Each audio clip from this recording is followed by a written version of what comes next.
నమస్తే రమగారు. నమస్తే జయ. రమగారు, ఒక విషయం అండి. ఏంటంటే ఎప్పుడు మన ఇద్దరం మీరు స్టోరీస్ చెప్తూ ఉంటారు, రకరకాల విధానాలుగా మనం మాట్లాడుకుంటూ ఉంటాం కదా. ఒక మెయిల్ వచ్చిందండి నాకు. వాళ్ళు పాపం పేరు చెప్పడానికి ఇష్టపడట్లేదు, కానీ ఈ ప్రశ్న మీ ముందు పెట్టమన్నారు. దీనికి సమాధానం వాళ్ళు కోరుకుంటున్నారు మీ వైపు నుంచి. ఏంటంటే ఎక్కడి నుంచి రాశారో కూడా నేను చెప్పను, వాళ్ళ మ్యాటర్ మాత్రం చెప్తాను. వాళ్ళ అత్తగారు విపరీతంగా వేధిస్తున్నారట. నాకేం చేయాలో తెలియట్లేదు, బయటికి వెళ్ళలేకపోతున్నాను, ఎవరికి చెప్పుకోలేకపోతున్నాను.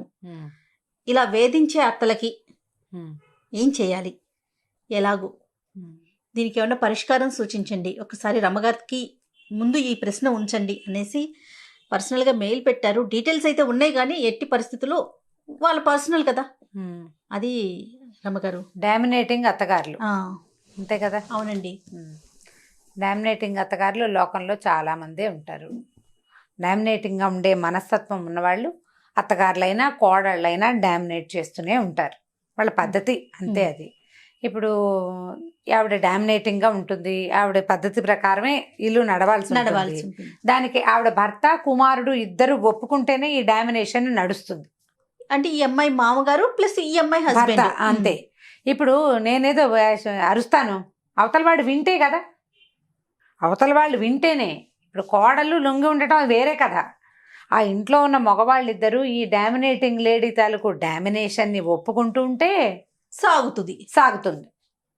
కోడల్ని అదుపులో పెట్టాలని భావించే అత్తగారులు కోకొల్లలు. అలాగే అత్తగారులని అసలు ముందు నుంచే వదిలించేసుకోవాలని, వాళ్ళ ఆస్తంతా గుంజుకుని వాళ్ళని బయటికి తోసేయాలనుకునే కోడళ్ళు కూడా కోకొల్లలుగానే ఉన్నారు, ఇద్దరు ఉన్నారు.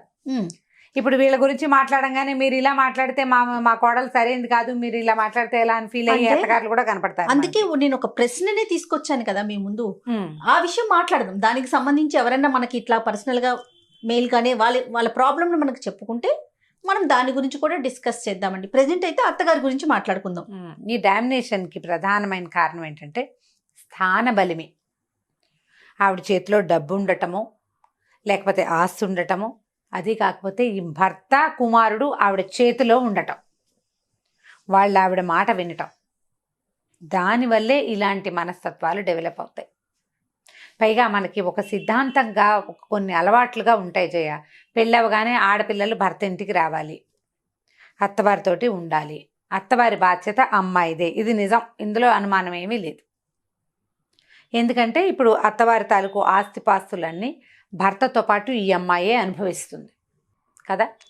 అతని సంపాదన అంతా ఈ అమ్మాయి, ఆ అమ్మాయికి పుట్టబోయే పిల్లలదే.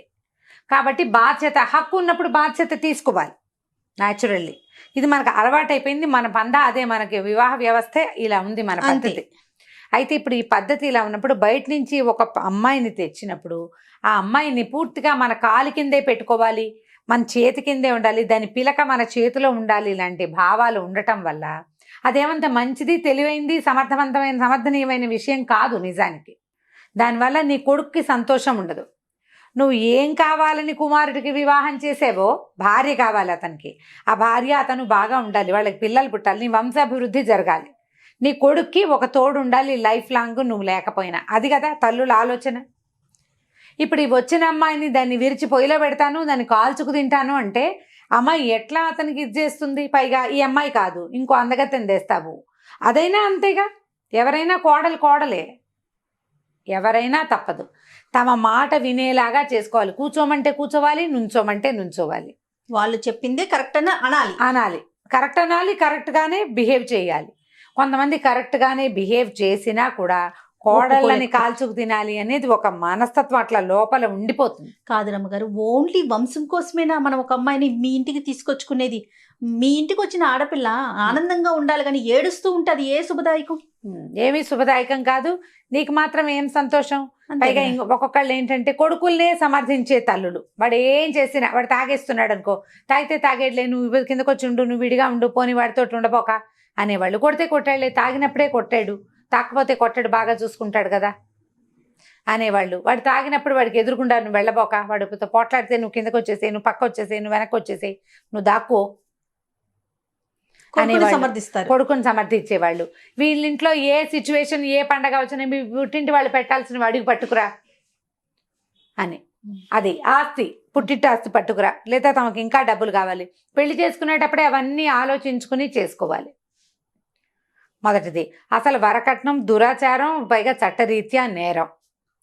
ఎన్ని వరకట్నపు చావులైనా, ఎన్ని అత్తగారుల హెరాస్మెంట్ వల్ల కోడళ్ళు చచ్చిపోయి అత్తలు జైళ్ల పాలవుతున్నా ఈ డామినేషన్ మనస్తత్వము, ఈ వేషాలు మానరు. భయం లేదు జయ. అసలు నేను అనుకుంటా చట్టం ఇంకా కొంచెం గట్టిగా అవ్వాలనుకుంటా. ఇప్పుడు ఎలా అయింది, ఈ హెరాస్మెంట్ కింద 498A అని ఒక యాక్ట్ ఒకటి ఉంది కదా ఇండియన్ ఐపీసీలో. అయితే ఈ యాక్ట్ ప్రకారం ఆడపిల్లలు గనక ఇది చేస్తే అత్తగారులని వాళ్ళు భర్తల్ని అరెస్ట్ చేసేస్తారు, గవర్నమెంట్ ఉద్యోగాలు ఉంటే పోతాయి. అవును. దాన్ని కొంతమంది దాన్ని మిస్యూజ్ చేస్తున్నారు కూడా ఇప్పుడు, కానీ యూజ్ చేయబడుతోంది తప్పకుండా. ఇది కొంత మటుకు ఆడపిల్లలకి హెల్ప్ఫుల్ గా ఉండే విషయమే. కొంతమంది ఏం చేస్తారంటే ఏ చిన్న తగాదాకైనా సరే అత్తగారుల మీద మా భర్తల మీదే కాకుండా ఏదో ఖండాంతరాల తర్వాత ఎక్కడో ఉన్నటువంటి ఆడపడుచుల మీద కూడా పెట్టి వాళ్ళు కూడా జైల్లో పడేలాగా, వాళ్ళ జీవితాలు కూడా నాశనం అయ్యేలాగా చేసేవాళ్ళు. ఎంత ఇబ్బంది ఉంటుంది రమ్మగారు అలా చేస్తే. చేస్తున్నారు, అది చేస్తారు. కాకపోతే ఏంటంటే ఇది ఒక మంచి విషయమే. ఇలాంటివి జరిగినా కూడా ఈ కాలంలో చాలా అత్తగారులకు ఇంకా బుద్ధి రావటం లేదు చాలా మందికి. ఇప్పుడు మనం ఒక పిల్లని తీసుకొచ్చాము, ఇప్పుడు కోర్టుల దాకా ఎందుకు వెళ్ళాలి జయ? పెళ్లి చేసుకునేటప్పుడు మనమేమి పోలీస్ స్టేషన్కి వెళ్ళి ఫలానా పిల్లని పెళ్లి చేసుకుంటాం అని చెప్తున్నామా? లేదా ఫలానా ఆవిడకి మా అమ్మాయికి అబ్బాయికి మా అమ్మాయిని ఇస్తున్నామండి, రేపొద్దున మా పిల్లకి ఏదైనా జరిగితే మీరు చూడండి అని ఈ అమ్మాయి తాలూకు వాళ్ళు ఎవరైనా వెళ్తారా?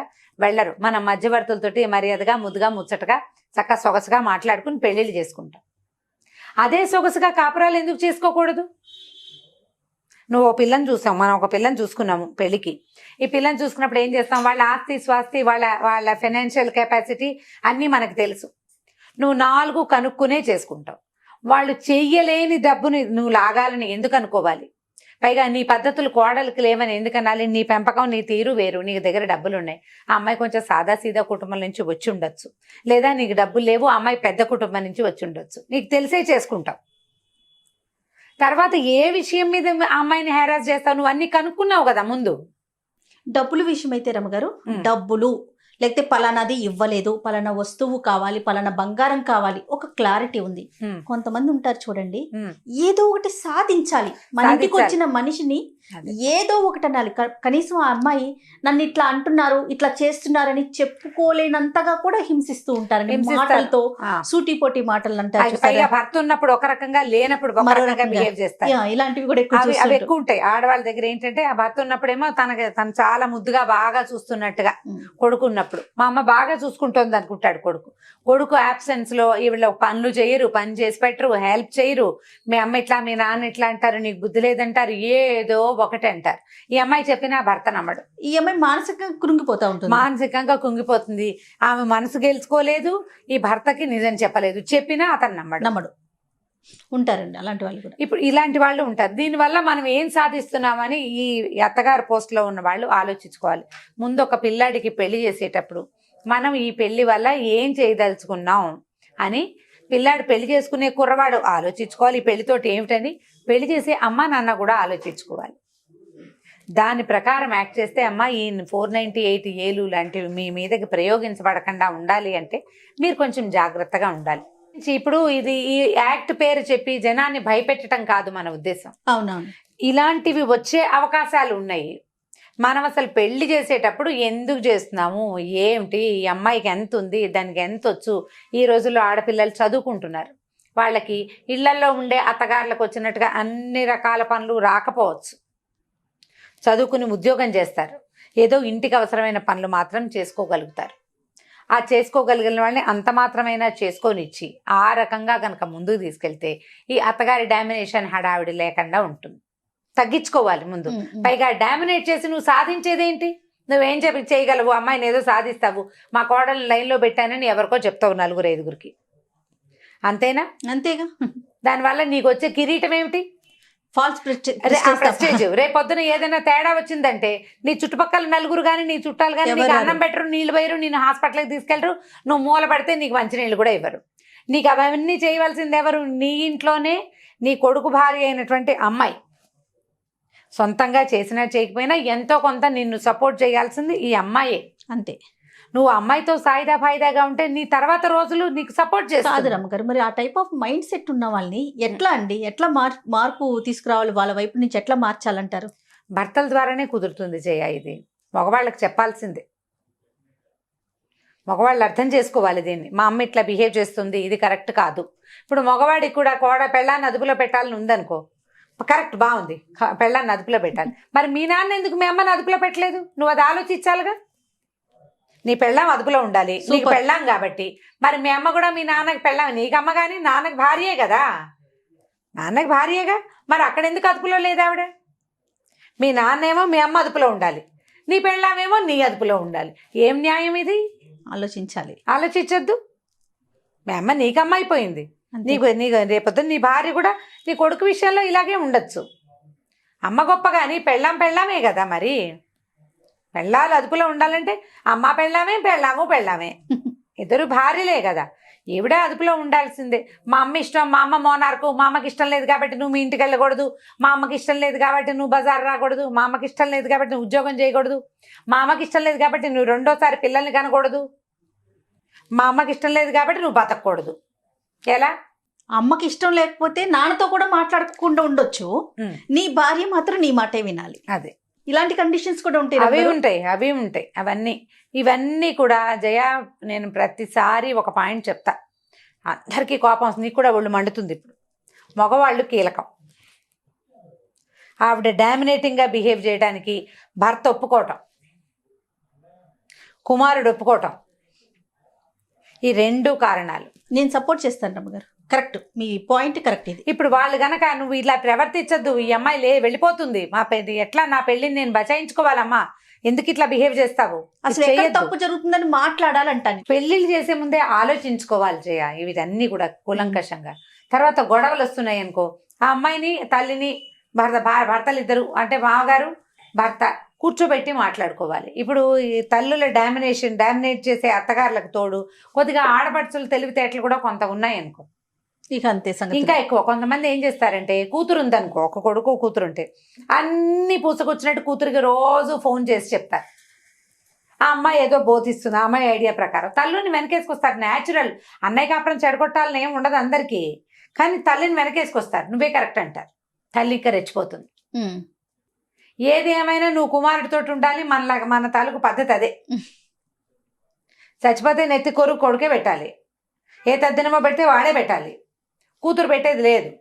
ఎందుకంటే కూతురు చేతిలో ఏముండదు, కూతురు నీ గట్టిగా మాట్లాడుతుంది, కూతురు ఇంట్లో ఆధ్వర్యం అంతా కూతురు భర్తది ఉంటుంది జనరల్గా, అంతే కదా. ఇక్కడ నీ కొడుకున్నట్టే, ఇక్కడ మనం ఉన్నట్టే అక్కడ కూతురు అత్తగారు కూతురు భర్త వాళ్ళ హైరాన్ హెచ్చుగా ఉంటుంది. ఆ అమ్మాయి నీతో ఫోన్లో మాట్లాడుతుంది కానీ నిన్నేం ఉద్ధరించదు, అంతే కదా జరిగేది. ఇప్పుడు అమ్మాయి ఇప్పుడు మాట్లాడుకుని ఆ తెలివితేటలన్నీ మన నువ్వు కోడల మీద ప్రదర్శిస్తే ఎట్లాగా?